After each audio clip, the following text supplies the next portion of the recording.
Hey everyone, it's Sean here bringing you another how-to video today. We're going to be working on a 2016 and newer Mazda MX-5 Miata. The car in particular will be a 2020 Mazda MX-5 RF in the Grand Touring trim level. But we're going to be installing this Zymex padded armrest. And you can see the overall quality and finish is about as close to OEM as you're going to find. It even includes different stitching. The factory armrest, of course, doesn't have any sort of stitching on it. This matches the interior of my 2020 Grand Touring very well. It does come in red, or with red stitching as well, in addition to this very light silver, almost a white stitching here. And does come with orange stitching as an option in case you've got a 30th anniversary edition MX-5 as well. So all we're gonna need is a screwdriver. I've got a small Phillips here. Of course, a Japanese Industrial Standard or JIS screwdriver would be ideal, but you can get away with a Phillips. So let's go in the interior and check out what we'll be replacing.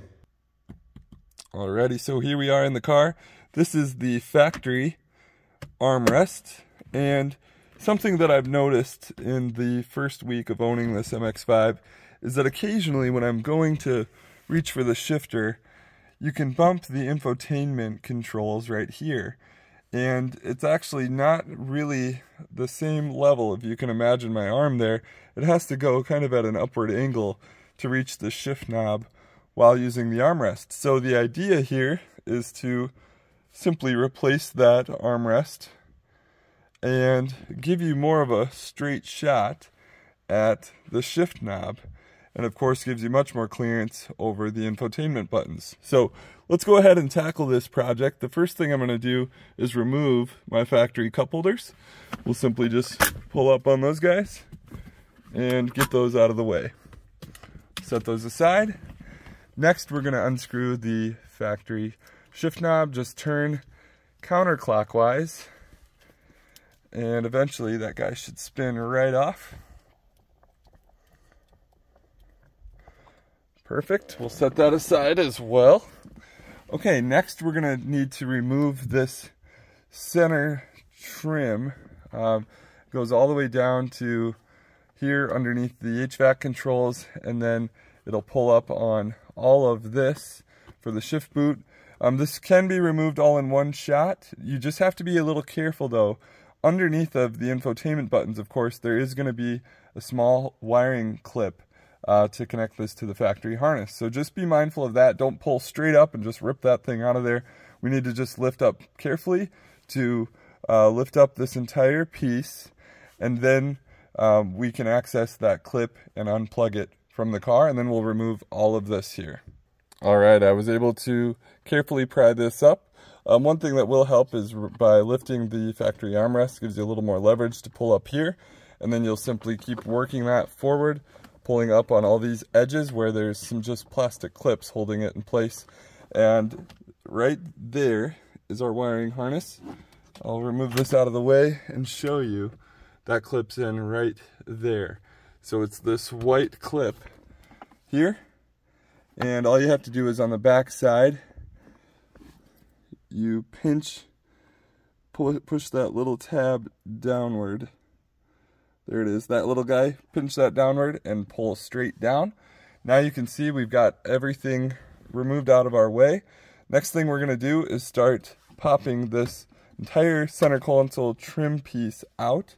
Just be mindful here, there is going to be this little retaining clip for the emergency brake boot. So we're going to need to work that out first. Don't want to, again, just go pulling on this and potentially risk tearing your e-brake boot.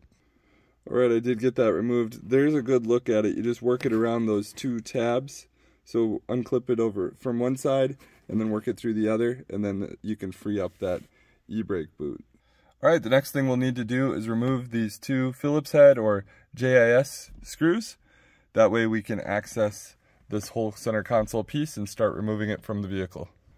Okay, so I removed these two JIS or Phillips screws, and now you can start lifting. I actually moved the passenger seat forward a little bit to grab back underneath, and I popped up, you pull up, you'll hear the clips, plastic tabs release. You got to do that on both sides, of course, the driver's side as well. And then just keep working it. And then I use this as a point of leverage. My fingers under here and just use my thumb to pop this up. And we'll do that on both sides. So now it's completely free. What I'm going to do is using this leather emergency brake boot, I'm going to free it up loosely here.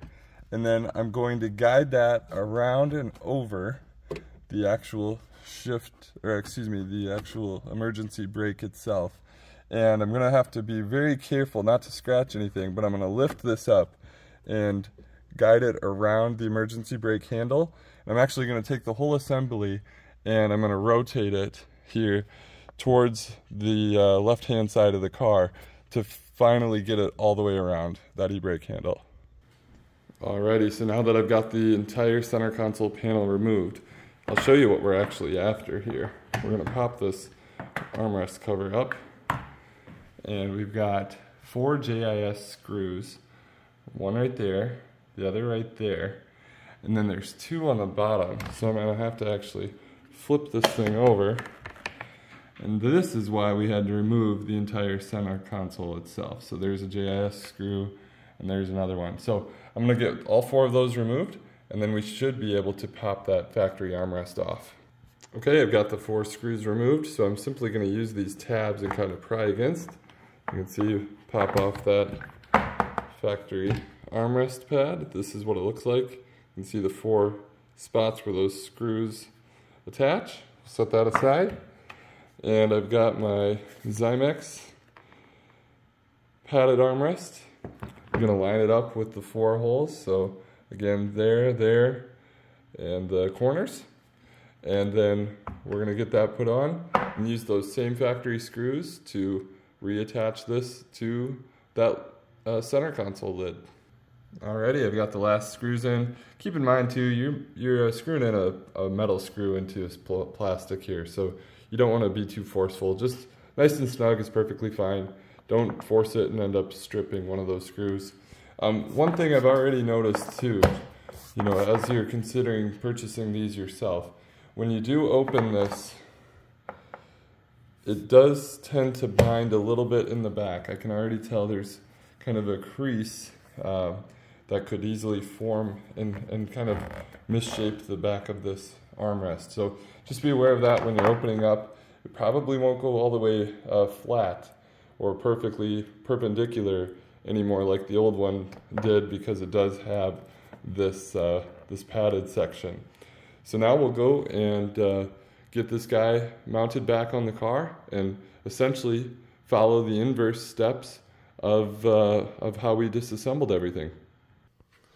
Alrighty guys, I've got everything put back together, and I just wanted to give you kind of a final look at the final product here.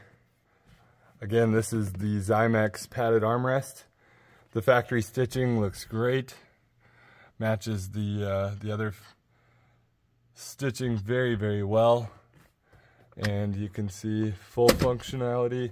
Again, the only thing I can think of as maybe a small critique would be, you can see if you pull it all the way back, there will be that little line or crease that may form on the back side of the armrest.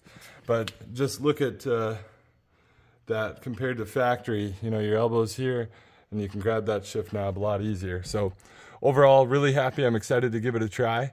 The padding is certainly a lot better than that factory small. That's maybe a 1/4 inch of padding on the factory one, and you got about 2 inches of foam here. So looking forward to trying this, especially on those long road trips. I hope this video was helpful in demonstrating this process. Not too bad. It's more intimidating than what I think it really is in practice. It's not a hard install. We've knocked this out in about 10-15 minutes, and that's while creating a video at the same time. So again, Sean here, bringing you another how-to video. Please like and subscribe for more, and I'll keep them coming for the ND Miata. Thanks everybody. Have a blessed day.